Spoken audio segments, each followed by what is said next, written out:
Welcome in, everybody, to the all-new Rebel Walk baseball recap, recapping everything going on in the world of Ole Miss baseball and around the SEC as well. I'm co-host Bennett Gainey. I'm the host of Crunch Time Plays, covering all things college football and recruiting, so you know me from there.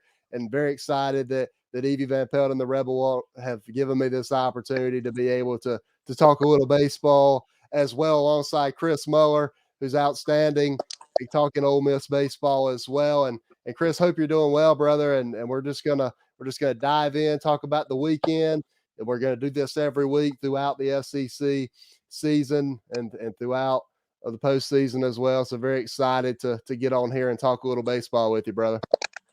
Excited to be joining you today, Bennett. Really exciting week. The kickoff or the start of SEC play for all of all of the SEC baseball teams. Ole Miss was the first one out of the box. Ole Miss and Auburn with a Thursday, Friday, Saturday start this week. So we'll kick things off. Just to start, Ole Miss did really well this weekend, taking 2 or 3 from Auburn. Anytime you can take 2 or 3 on the road in an SEC series weekend, you really did your job. However, it was a really interesting set of games that we had. Thursday's game was very exciting from an Ole Miss perspective. 13 runs on 14 hits. Jacob Gonzalez kind of was the story on Thursday night. Jacob had not let off. Our shortstop had not let off a game yet this year. And so Jacob took the second pitch out of the yard. And so it was really an exciting start and fast start for the Ole Miss offense, and really provided that initial boost. Gonzalez also had another home run later on in the game. And then Reagan Burford also had a really great game as from the offensive perspective. He contributed his first home run as well as a double during the game. From a pitching perspective, John Gaddis, the transfer, he went 2 2/3 innings, allowing 4 runs and 4 hits. So it wasn't really the best start we could have hoped for, but it was a serviceable start from Gaddis. And then Dylan DeLucia really came in and shored things up for the Rebs in the middle innings. Earned his first win as a Rebel, going 2 2/3 innings, allowing just 2 runs. And then Josh Mallets came in the last 2 innings and just allowed a hit. So all in all, it was a really, really good, solid day for the Ole Miss pitching staff and the offense. The offense really never let up, which was really cool. In the 6th inning, for those of us that watched the game, Auburn committed what might be a cardinal sin. Their second baseman kind of lobbed one toward first base, overthrew first base, which would have been the 3rd out, and the Rebs would have been sent to the dugout, scoring no runs. However, a couple runs scored on that play, and then the floodgates opened, as they say, and we scored 6 runs that inning. So our offense was really capitalistic on Thursday night, and it was really cool to see that. Yeah, no doubt, man. And as we get ready to dive into the rest of the weekend, it's really interesting. I know we're obviously early in the conference season. We got our non-conference, slate behind us, but Ole Miss specifically, it's a little bit early to start talking about the RPI and different things like that the committee's going to use in terms. Obviously, Ole Miss going to want to host a regional. They're going to want to be one of those top 8 national seeds, and they're certainly right now in great position to be one of those so far. They're currently 14th in the RPI. I know that's not a lot of things people are paying attention to this time of year, but that's a great spot for Ole Miss to be in, coming off this non-conference slate and heading into conference play. And like you said, man, anytime you win 2 out of the 3 on the road in the SEC, that's going to be a successful weekend.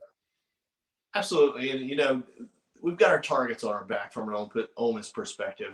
Right now, with the number 1 ranking, and honestly, we'll probably drop down to number 2 this week. I think Texas swept their series. So I have all perspective that we're probably going to drop a spot or 2, which I'm not really worried about, to be very honest. Like you said, it's so early on in the SEC season that it's not really a big deal if you drop a game or 2 here or there. What you don't want to do is to string together losses, kind of like what we did last weekend, dropping one on Sunday and then dropping the midweek when we went down to Southeast Louisiana.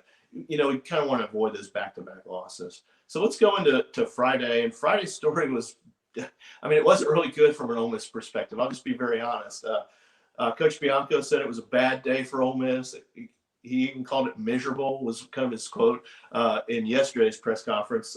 In Friday's press conference, he wasn't really pressed a lot on stuff. because Bianco, after a bad loss like that, you really don't want to hammer a coach too bad about what's going on, because we all know what happened. And, the Auburn offense was kind of the story of Friday's game. The one bright spot was Kip Alderman did hit a home run off of one of the facilities out at Auburn. So it was really cool to see Kip put some power. He's just a really big boy. And anytime we can get him to start hitting some off-speed pitches, he's really showed a disciplined approach at the plate this year. So I'm really happy with what Kip's been able to do. But the big thing on Friday night was, I think it does lead to some question marks about what's going to happen as far as the rotation goes. Those of us that have followed Bianco for a long time know that the pitching rotation is always flexible. So I don't really anticipate that we're going to stick with the same starters that we had per se in the first week of conference that we will in the last week of conference. So I expect there to be some movement throughout the conference season. So that's kind of Friday. It's kind of like one of those flush it games that you really just have to, put it in the trash can and not even look at anything that happened on Friday and go from there. Saturday was a much better day. You put it to bed, you wake up the next day, and you get after it a lot.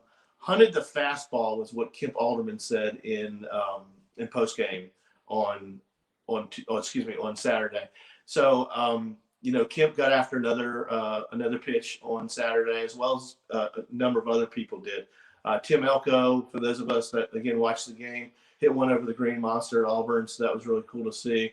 There are a lot of Tim Elko fans out there, and so it's really cool to see Tim Elko get the props, even from a visiting perspective. The Auburn broadcasters called him the legend yesterday. I don't know if he is legendary, but I've never really heard anybody call him the legend. 15 runs, 19 hits. Jacob Gonzalez had 2 doubles. Leatherwood also had a home run. Talked about Kemp's home run. So really good stuff. Yeah, no doubt, man. And as we get through the first slate of conference play here, the first week, several teams obviously very impressive. Ole Miss obviously impressive, coming away with 2 out of 3 at Auburn. Anytime you can win 2 out of 3 in this league, it's so difficult. You're going to take that every weekend, and Tennessee looked very good this weekend as well to start off conference play, sweeping South Carolina. Florida's looking really good. There's so many teams in the conference play as we begin conference play here in the SEC that are really good and really deep. And obviously the SEC is the best league there is out there in college baseball. There really is no off week in the SEC. We think about the grueling schedules and different things like that. We're always like, the fans, every time you're like, well, where's the break going to be? Where's the kind of the easy weekend that we can maybe get a sweep? But there aren't going to be too many of those weekends out there in the SEC this year. I don't think so. Ole Miss does avoid Vanderbilt in Florida and Georgia this year from the East, so that schedule really helps us out from a win perspective. However, as an Ole Miss fan who really wants to go to Omaha, I really want to be challenged during the season, and so to say that we miss out on some of these bigger programs, I don't really love it, to be very honest with you. I'd rather play the Vanderbilts and the Floridas and the Georgias of the world and really be battle tested as we go in the postseason. Some other things I saw yesterday, Jack Doherty, the starter, Bianco felt like he looked really sharp, and I did too.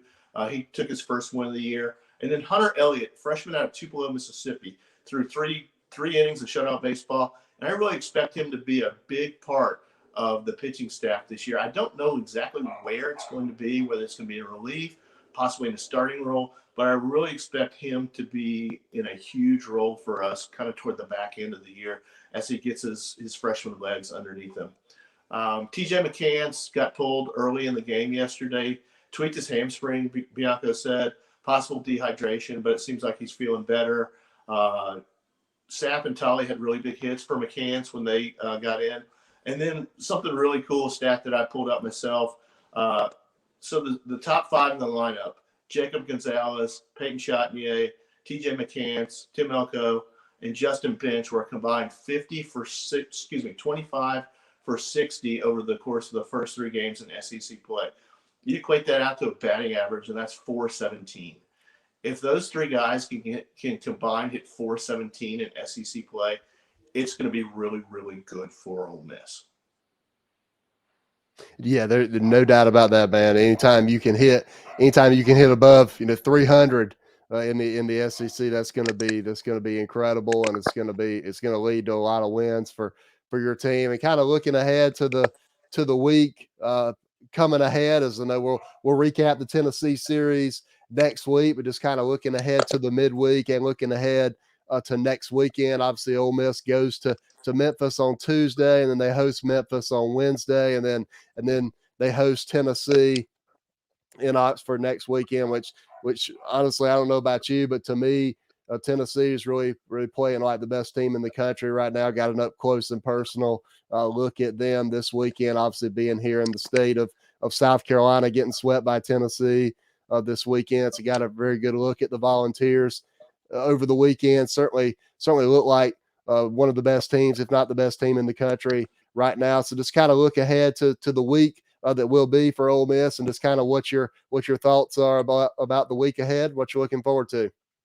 Yeah, looking forward to seeing some of the younger guys get some action, both at Memphis and back at Swayze when Memphis travels down I-55 and plays us. Jack Washburn's going to start for Ole Miss on Tuesday. A 1.59 ERA, 2 wins, 1 loss. So really look for Jack to have a good start and really start for the staff to start to look at Jack as a possible weekend starter as we move further on in the season. I do look for Gaddis to get the start again on Friday, and then where we go from there, I don't know. It's like I said, the starting rotation is always in flux, as is the lineup for Ole Miss. So I'm excited to see what Bianco announces on Wednesday night after the Memphis game to see who's gonna back in the game 2 and game 3 for Ole Miss. Yeah, definitely going to be some decisions to make about the weekend rotation, and as we kind of wrap it up here in this first week of the baseball recap here, just kind of give your overall thoughts on the conference as a whole this year. Obviously, we talk about the top teams. There's going to be teams that separate themselves, and baseball is such a long season that obviously you want to win every series and things of that nature. But with the strength of the league, and it's definitely going to be a tall task, but definitely think if you can, obviously you want to host that regional. So if you have a really good record in the SEC, you're going to be doing that. Probably want to get one of those top 8 national seeds as well. Just kind of taking it a weekend at a time right now. Obviously, it being so early in the conference slate, but just kind of an overall guess. Just what are you envisioning in terms of I know we're extremes are really early here, but just kind of obviously there's 3 games down, got 27 more to go. Just kind of a realistic realistic expectation for Ole Miss as we head out the rest of the way through the season here. I think 20 to 21 wins in conference is very reasonable for the team that we have. I think, like I said, we avoid Vanderbilt, we avoid Florida, we avoid Georgia. But that being said, A&M's already taken 2 out of 3 from LSU, and they're playing right now. I don't know what the current score is, but every game's a coin flip. So you could not have gotten me to bet that A&M was going to go down to Baton Rouge and win 2 out of 3 against LSU. So there is, to say there's a bottom of a division or a conference. I don't know that there is in the SEC, and so it's a little bit scary. Like you said, you got to put the work in, week out. But I do think 20 to 21 wins is pretty reasonable for this team. Yeah, no doubt, man. We talk about we kind of always in baseball, we kind of want to cross things into tiers, right? Where you were talking about conferences and different things like that. But I don't know, especially this year, given what we've seen throughout the non-conference and through this first weekend as well. Like you, I don't really. It could shake out this way. There could end up being a bottom tier of the league as we continue to move through conference play. But right now, as we sit here on March 20th, just kind of talking about these things. I don't necessarily know that there is a bottom tier of this league right now. Yeah, I think we need a few weeks to figure that out. And like I said, I mean, it's real. Again, Georgia taking 2 or 3. I don't know what they did today, but they took the first 2 from Mississippi State. Couldn't have pegged that for the national champion to go on the road and have that happen. So it's gonna be a fun season for all fans in the SEC. So I'm looking forward to it. I try to catch as many other games as I can. So I'm looking forward to checking it all out. No doubt, man. And actually, I did want to ask you about that. You mentioned Mississippi State as we close out the show here, just kind of talking about the struggles that they've had during the first part of the season. Obviously, Chris Lamonis and the guys won the national championship last year, and everybody wants to talk about the rivalry, one of the top rivalries in college baseball, Ole Miss and Mississippi State. Just as an Ole Miss fan, what are you making of I know the answer is going to be different probably for a lot of people, but what are you making of this kind of a slow start that the Mississippi State's kind of having right now? I mean, they've got a really good program. I mean, let's not sugarcoat it. They've got a really good program. I expect them to bounce off the mat a little bit. They've lost a lot of pieces from last year, so I don't think they're the same team as they were last year. But I also don't expect them to be held down for too long. They've just got too good of a program and too good of players. So, they're going to be able to compete. There's no doubt. No doubt, man. As we wrap up the show here, Chris, as we get through week 1, obviously looking forward to getting back on here with you next week and talking some more baseball through the weekend. But as we kind of depart here from week 1, I'll tell everybody where they can find you on social media and really follow you on there. Yep, my Twitter account is Rebel Inc. REBELINC, and I do write for the Rebel Walk, so you can check out my articles, Game 1 and Game 2 of each series. And then we've got also another writer that covers midweek as well as Game 3. No doubt. Definitely check out the rebelwalk.com if you're an Ole Miss fan, or if you're not an Ole Miss fan, to check out everything going on with the Rebels. Make sure you head over to the rebelwalk.com and read Chris's articles, read Evie's articles, read Leanne's articles on football and recruiting. So many great people over at the rebelwalk.com. Very thankful that Evie gave me this opportunity to be able to host the show with Chris and to kind of just talk some baseball with him. And if you're interested in college football and recruiting, I host Crunch Time Plays, all things college football and recruiting. Definitely want to plug that as well on YouTube, Apple Podcasts, and Spotify. And it doesn't have to be college football. I mean, college baseball, we can make Crunch Time Plays in that too. So Chris, we're always looking to make Crunch Time Plays around here. Absolutely. Have a great week, Bennett, and hotty toddy. You too, Chris. Thanks so much. And shout out to all of you for watching and listening to the rebelwalk.com baseball recap here in week 1. We'll be back next week to recap week 2 of the SEC slate. Make sure you head over to the rebelwalk.com in the meantime to get all the information there on Ole Miss athletics. For Chris Muller, I'm Bennett Gainey. Thanks so much for watching, and we'll see you next week right here on the Rebel Walk baseball recap. God bless everybody.